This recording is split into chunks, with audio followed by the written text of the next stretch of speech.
بسم اللہ الرحمن الرحیم۔ دورہ نحو تقریباً مکمل ہو چکا ہے۔ آج بالکل آخری سبق ہے اور وہ آخری سبق ہے مستثنیٰ۔ مستثنیٰ کسے کہتے ہیں، مستثنیٰ کس سے بنا ہے، تو یہ مکمل تفصیل کے ساتھ، اور مستثنیٰ کی قسمیں کیا کیا ہے، تو یہ آپ حضرات سماعت فرما لیں اور اسے جو ہے جاری کرنے کی یعنی اجرا کرنے کی کوشش کیا کرے، ٹھیک ہے، کیونکہ یہ آخری سبق ہے۔ اکثر جو ہے بس اوقات طلباء کرام اسے بھول جاتے ہیں۔ مستثنیٰ سب سے پہلے ہے استثناء، یہ پہلے سین ہے دوسرا ثا ہے، ٹھیک ہے۔ استثناء اس کا معنی ہے نکالنا۔ مستثنیٰ جس کو نکالا گیا ہو، دو الفاظ ہو گئے۔ تیسرا لفظ ہے مستثنیٰ منہ، جس سے نکالا گیا ہو۔ سمجھ میں آ گیا؟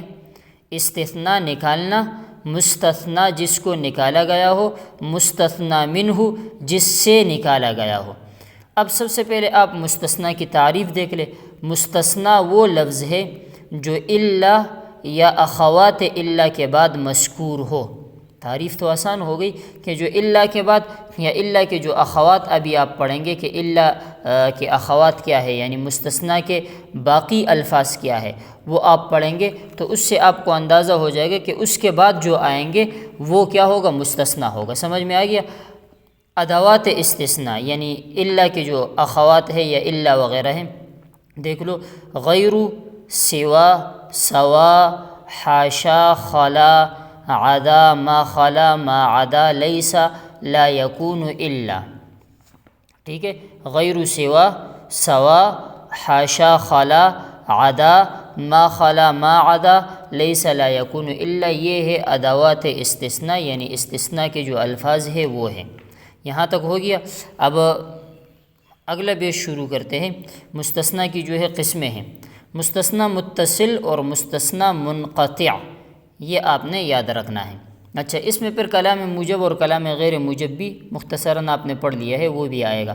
مستثنیٰ متصل، مستثنیٰ متصل یعنی جس میں اتصال ہو، وہ کیا ہے؟ نمبر ایک، اس کی مستثنیٰ متصل ایک ہی چیز ہے لیکن تعریفیں جو ہے ہم نے دو لکھی ہے تاکہ آپ کو جو آسان لگے اسی کو یاد کرو۔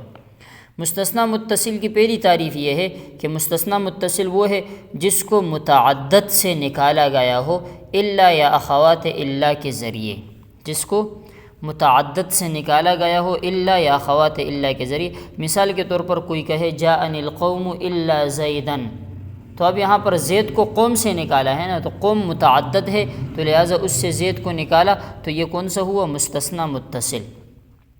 دوسرے نمبر پر ہے مستثنیٰ متصل وہ ہے کہ مستثنیٰ، یہ دوسری تعریف ہے، یہی متصل ہے۔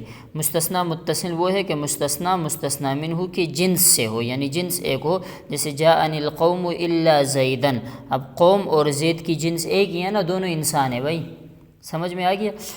دوسری قسم، یہ مستثنیٰ متصل کی دو تعریفیں ہوگی، ٹھیک ہے، یا آپ یاد کرو جس کو متعدد سے نکالا گیا ہو الا یا اخوات الا کے ذریعے، یا یہ یاد کرو کہ مستثنیٰ اور مستثنیٰ منہ کا جنس کیا ہو؟ ایک ہو۔ سمجھ میں آ گیا؟ دوسری قسم ہے مستثنیٰ منقطع۔ منقطع اس کی بھی وہی دو تعریفیں ہیں، پہلے والے جو تعریفیں ہیں اس کے الٹ کر دو کہ نمبر ایک، مستثنیٰ منقطع وہ ہے جس کو متعدد سے نہ نکالا گیا ہو الا یا اخوات الا کے ذریعے، جیسے جاءنی القوم الا حمارا، اب حمار جو ہے یہ مستثنیٰ ہے، اب القوم جو ہے یہ یعنی اس کا متعدد نہیں ہے، حمار الگ چیز ہے، قوم الگ چیز ہے، ٹھیک ہے، یعنی دونوں کے جنس الگ الگ ہے۔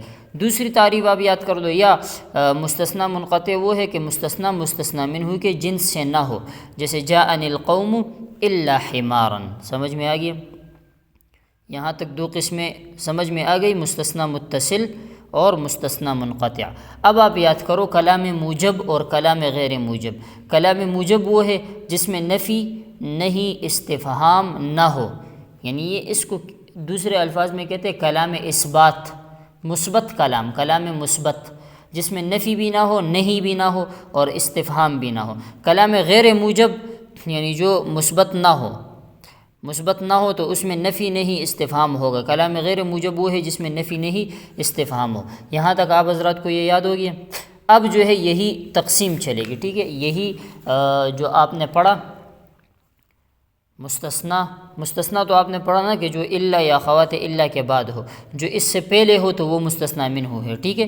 یہ دونوں آپ سمجھ گئے، مستثنا متصل منقطع بھی سمجھ گئے، کلام موجب کلام غیر موجب بھی سمجھ گئے۔ اب آگے جو مستثنا کی باعتبار اعراب کی جو اقسام ہے اس میں یہی قسمیں جو جاری ہوگی اس میں یہی الفاظ بار بار آئیں گے، ٹھیک ہے۔ مستثنا باعتبار اعراب کے 4 قسم پر ہے، کتنے قسم پر ہے؟ 4 قسم پر ہے۔ نمبر 1، مستثنا منصوب ہوگا۔ کیا ہوگا؟ مستثنا کیا ہوگا؟ منصوب ہوگا۔ منصوب کون کون سی صورتوں میں ہوگا؟ تو وہ آپ حضرات دیکھ لو، منصوب کی صورتیں زیادہ ہیں، ٹھیک ہے۔ یہ پہلی قسم ہے اعراب کی، مستثنا منصوب ہے اور اس کی صورتیں زیادہ ہے۔ پہلی صورت یہ ہے کہ مستثنا الا کے بعد واقع ہو، یہ تو سمجھ میں آ گیا نا۔ اچھا، پہلی صورت ہے مستثنا الا کے بعد واقع ہو اور کلام موجب میں ہو تو مستثنا منصوب ہوگا۔ یہاں تک سمجھ میں آ گیا؟ مستثنا الا کے بعد واقع ہو اور کلام موجب میں ہو تو مستثنا منصوب ہوگا۔ پہلی صورت میں یہ 2 شرطیں ہیں، جیسے جاءنی القوم الا زیدن، الا کے بعد ہے اور کلام موجب ہے تو الا زیدن منصوب ہے، ٹھیک ہے۔ اچھا، مستثنا منصوب ہوگا، اس کی دوسری صورت دیکھ لو، اور کلام غیر موجب ہو، کیا ہو؟ کلام غیر موجب ہو، مستثنا منہ پر مقدم ہو، یعنی آگے پیچھے ہو جائے۔ عموماً تو مستثنا منہ پہلے آتا ہے، مستثنا بعد میں آتا ہے، لیکن یہاں الٹ ہو جائے، کلام غیر موجب ہو اور مستثنا منہ پر مقدم ہو تو مستثنا منصوب ہوگا۔ اس میں بھی 2 شرائط ہیں، کلام غیر موجب اور مستثنا منہ پر مقدم ہو۔ جیسے ما جاءنی کلام غیر موجب ہو گیا نا، الا زیدن احدن کو بعد میں کر دیے، یعنی جس سے نکالا ہے احدن، مستثنا منہ احدن بالکل آخر میں ہے اور اس سے پہلے زیدن مستثنا ہے۔ سمجھ میں آ گیا؟ یہاں تک ہو گیا۔ یہ مستثنا منصوب ہو اس کی 2 صورتیں ہو گئی۔ اب مستثنا منصوب ہو اس کی تیسری صورت، اور مستثنا منقطع ہمیشہ منصوب ہوگا۔ مستثنا منقطع تو آپ نے جان لیا ہے نا کہ جنس الگ الگ ہو، مستثنا اور مستثنا منہ کا، ٹھیک ہے۔ جیسے جاءنی القوم الا حمارا، یہ ہمیشہ منصوب ہوگا۔ 3 صورتیں ہو گئی منصوب کی۔ چوتھی صورت ہے منصوب کی کہ مستثنا منصوب ہوگا، مستثنا ما خلا ما عدا لیس لا یکون کے بعد واقع ہو۔ کس کے بعد واقع ہو؟ ما خلا ما عدا لیس لا یکون کے بعد واقع ہو تو مستثنا ہمیشہ منصوب ہوگا۔ جیسے جاءنی القوم ما خلا زیدن ما عدا زیدن لیس زیدن لا یکون زیدن، یہ آپ جملے بناتے جاؤ۔ اچھا، اس میں اور کوئی شرط پھر نہیں ہے، ٹھیک ہے۔ ما خلا ما عدا لیس لا یکون آ گیا تو اس کے ساتھ کوئی اور شرط نہیں ہے، پھر وہ کلام موجب ہو غیر موجب ہو یا متصل ہو منقطع ہو جو بھی ہو، یعنی وہ منصوب ہوگا۔ سمجھ میں آ گیا؟ یہ ہوئی 4 صورتیں مستثنا منصوب کی۔ 5ویں صورت ہے کہ مستثنا جہاں منصوب ہوگا وہ تھوڑی سی اختلافی صورت ہے۔ 5ویں صورت مستثنا خلا اور عدا کے بعد، اوپر والا جو آپ نے پڑھا وہ ما خلا ما عدا تھا، یہاں ہے صرف خلا اور عدا، ما نہیں ہے اس کے ساتھ۔ خلا اور عدا کے بعد ہو تو اکثر نحویین کے ہاں یہ منصوب ہوگا، اکثر نحویین کے ہاں کیا ہوگا؟ منصوب ہوگا، اور بعض کے ہاں جو ہے یہ مجرور ہوگا، ٹھیک ہے۔ بعض کے ہاں کیا ہوگا؟ مجرور ہوگا۔ یہاں تک ہو گئی۔ یہ ہے مستثنا کے باعتبار اعراب کی 4 قسمیں تھی۔ سب سے پہلی قسم تھی مستثنا منصوب ہوگا۔ مستثنا منصوب کی 5 صورتیں آپ نے پڑھ لی۔ دوسری قسم ہے کہ مستثنا جو ہے الا کے بعد واقع ہو، اعراب کی دوسری قسم ہے کہ مستثنا الا کے بعد واقع ہو اور کلام غیر موجب ہو اور مستثنا منہ مذکور ہو تو 2 صورتیں جائز ہیں، یعنی یہ دوسری قسم جو ہے اس میں 2 قسم کا اعراب چلے گا، اس میں ایک اعراب نہیں چلے گا، اس لیے جو ہے نام جو ہے اس کا نہیں ہے کہ یہاں پر جو ہے 2 قسم کا اعراب ہوگا۔ آپ اس طرح یاد کرو کہ دوسری قسم جو ہے اس میں 2 اعراب جاری ہوں گے۔ کتنے؟ 2 اعراب۔ وہ کون سی صورت ہے کہ مستثنا الا کے بعد واقع ہو، یہاں تک تو سمجھ میں آ گیا۔ کلام غیر موجب ہو، یہ بھی سمجھ میں آ گیا۔ مستثنا منہ مذکور ہو، حذف نہ ہو، یہ بھی سمجھ میں آ گیا۔ تو 2 صورتیں جائز ہے، منصوب بنا بر سبیل استثناء، یعنی مستثنا کی وجہ سے جو ہے آپ اسے منصوب پڑھو۔ نمبر 2، اپنے ماقبل سے بدل بناؤ تو ماقبل اگر مرفوع ہے تو مستثنا بھی مرفوع ہوگا، ماقبل جو ہے وہ مجرور ہے تو مستثنا بھی مجرور ہوگا، اس طرح چلے گا، ٹھیک ہے۔ جیسے ما جاءنی احد الا زیدن، اب دیکھو مستثنا الا کے بعد ہے الا زیدن، کلام غیر موجب ہے ما جاءنی، مستثنا منہ مذکور ہے احد، سب شرائط موجود ہے تو دو صورتیں جائز ہیں. ایک یہ ہے کہ آپ اسے منصوب پڑھو ما جاءنی احد الا زیدن استثناء کی وجہ سے، ٹھیک ہے. ایک یہ ہے کہ آپ اس کو احدن سے بدل بناؤ، تو جب بدل بناؤ گے تو دونوں کا اعراب ایک ہوگا، ما جاءنی احد الا زیدن، ٹھیک ہے. یہاں تک سمجھ میں آئے کہ یہ ہوا مستثنیٰ کی باعتبار اعراب کی جو 4 قسمیں تھیں ان میں سے 2 قسمیں مکمل ہو گئی. اب ہے تیسری قسم اعراب کی، مستثنیٰ مفرغ ہو. مستثنیٰ کیا ہو؟ اچھا، تیسری قسم یہ ہے کہ وہ ماقبل عامل کے مطابق اس کا اعراب ہوگا، ٹھیک ہے. اس کے لیے شرائط کیا ہے؟ مستثنیٰ مفرغ ہو. مستثنیٰ کیا ہو؟ مفرغ ہو. مفرغ کسے کہتے ہیں بتاتا ہوں. اچھا، یعنی مستثنیٰ منہ مذکور نہ ہو، یہ کہتے ہیں مستثنیٰ مفرغ کو. مفرغ کا مطلب یہ ہے کہ فارغ شدہ ہونا. تو مستثنیٰ مفرغ وہ ہوگا کہ اس کلام میں مستثنیٰ منہ موجود نہ ہو، حذف ہو. مستثنیٰ مفرغ ہو یعنی مستثنیٰ منہ مذکور نہ ہو، اور کلام کون سا ہو؟ کلام غیر موجب ہو. 2 شرائط بس، مستثنیٰ مفرغ ہو اور کلام غیر موجب ہو. تو اعراب ماقبل عوامل کے اعتبار سے ہوگا. جیسے ما جاءنی الا زیدن، اب دیکھو ما جاءنی کلام غیر موجب ہے، احد اور القوم وغیرہ کچھ بھی نہیں ہے، تو لہٰذا مستثنیٰ منہ مذکور نہیں ہے. تو ماقبل عامل کے مطابق جاء فاعل 4 ہے تو الا زیدن، ما رأیت الا زیدن مفعول بن رہے تو نصب ہے، ما مررت الا بزید مجرور بنے گا، ٹھیک ہے. یہ ہوئی مستثنیٰ کے باعتبار اعراب کی 3 قسمیں مکمل ہو گئی. آخری قسم ہے چوتھی قسم. آخری قسم جو ہے، اچھا یہاں پر آپ نے جو ادوات استثناء پڑھے، الا، یہ تمام بیس الا کے متعلق چل رہے ہیں نا. اچھا، اس میں جو ہے ما خلا ما عدا لیس لا یکون کا اعراب آپ نے پڑھ لیا، منصوب ہوگا. اچھا، خلا اور عدا کا آپ نے پڑھ لیا، اکثر نحویین کے ہاں منصوب، بعض کے ہاں مجرور ہوگا. رہ کیا گیا؟ تو رہ گیا غیر سوا سوا حاشا. تو یہ آخری قسم اسی کے متعلق ہے، ٹھیک ہے. مستثنیٰ غیر سوا سوا کے بعد واقع ہو، حاشا کا ذکر نہیں ہوا ابھی تک، ایک رہ گیا پھر بھی. مستثنیٰ غیر کے بعد واقع ہو یا سوا کے بعد یا سوا کے بعد تو وہ مجرور ہو. کیا ہوگا؟ مجرور ہوگا. تو مجرور ہوگا جیسے مثال کے طور پر جاءنی القوم غیر زید، سوا زید، سواء زید، حاشا زید. سمجھ میں آئے گی؟ اچھا، حاشا کے بعد واقع ہو، حاشا کی مثال میں نے ذکر کر دی لیکن بتایا نہیں. حاشا کے بعد واقع ہو تو اکثر نحویین کے ہاں مجرور ہوگا، بعض کے ہاں منصوب ہوگا. اوپر جو آپ نے پڑھا تھا خلا عدا اکثر کے ہاں منصوب ہوگا، خلا اور عدا کے بعد جو اسم آئے گا وہ منصوب ہوگا اکثر کے ہاں، بعض کے ہاں مجرور ہوگا. یہ اس کے الٹ ہے، حاشا کے بعد ہو تو اکثر نحویین کے ہاں مجرور ہوگا، بعض کے ہاں کیا ہوگا؟ منصوب ہوگا. جیسے جاءنی القوم حاشا زید. یہ مستثنیٰ کی باعتبار اعراب کی 4 قسمیں ہو گئی. سب سے پہلی قسم تھی منصوب ہوگا، اس کی 5 صورتیں آپ نے پڑھی. کتنی صورتیں پڑھی؟ 5. دوسرے نمبر پر ہے کہ 2 صورتیں یعنی 2 قسم کا اعراب اس میں جاری ہوگا، وہ بھی آپ نے پڑھ لیا. تیسرے نمبر پر مستثنیٰ مفرغ والا تھا، وہ بھی پڑھ لیا. چوتھے نمبر پر غیر سوا سوا حاشا والا ہے، وہ بھی پڑھ لیا. یہاں تک ہو گیا. لفظ غیر، اب جو یہ غیر ہے، باقی جو ہے آپ حضرات دیکھ لیں، غیر کے بعد ہے سوا، اس پر تو زبر زیر پیش تبدیلی نہیں ہوتا. سواء، اس پر بھی تبدیل نہیں ہوتا. حاشا، خلا، عدا، ما خلا ما عدا لیس لا یکون الا، یعنی ان میں سے کسی پر بھی جو ہے زبر زیر تبدیل نہیں ہو سکتا. صرف غیر ہے، کبھی اس کو غیرو پڑھیں گے، کبھی غیر پڑھیں گے، کبھی غیری پڑھیں گے. تو یہ کہاں پر اس کا اعراب کیا ہوگا؟ تو غیر دراصل کس کے لیے وضع ہے؟ صفت کے لیے. غیر کس کے لیے ہے؟ صفت کے لیے.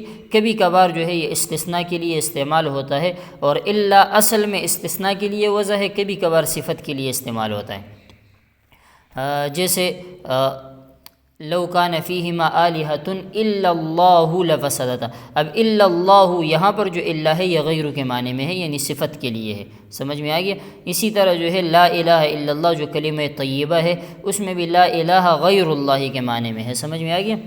اچھا، لفظ غیر کا اعراب کیا ہے؟ تو اگر غیر استثناء کے لیے ہو، کس کے لیے؟ صفت کے لیے نہیں، استثناء صفت کے لیے ہو تو پھر ماقبل موصوف کے اعتبار سے اس کا اعراب ہوگا نا. اگر غیر استثناء کے لیے ہو تو اس کا اعراب مستثنیٰ بإلا کا ہوگا. کس کا ہوگا؟ مستثنیٰ بإلا کا ہوگا. جیسے مستثنیٰ بإلا کس طرح ہوگا بھائی؟ اس طرح ہوگا کہ الا کے بعد جو اسم ہے وہ جب منصوب ہوگا تو الا کی جگہ پر آپ نے غیر لگائے تو غیر جو ہے وہ منصوب ہوگا. اچھا، وہ اگر کوئی اور اعراب اس پر ہوگا تو غیر پر وہی اعراب آئے گا، ٹھیک ہے.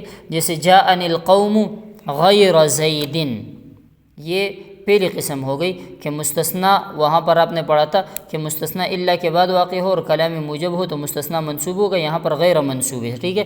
جاءنی القوم غیر زید، فٹ کرتے جاؤ، میں مختصر بتاتا ہوں. جاءنی القوم غیر حمار، یہ ہوا مستثنیٰ منقطع والا غیر حمار.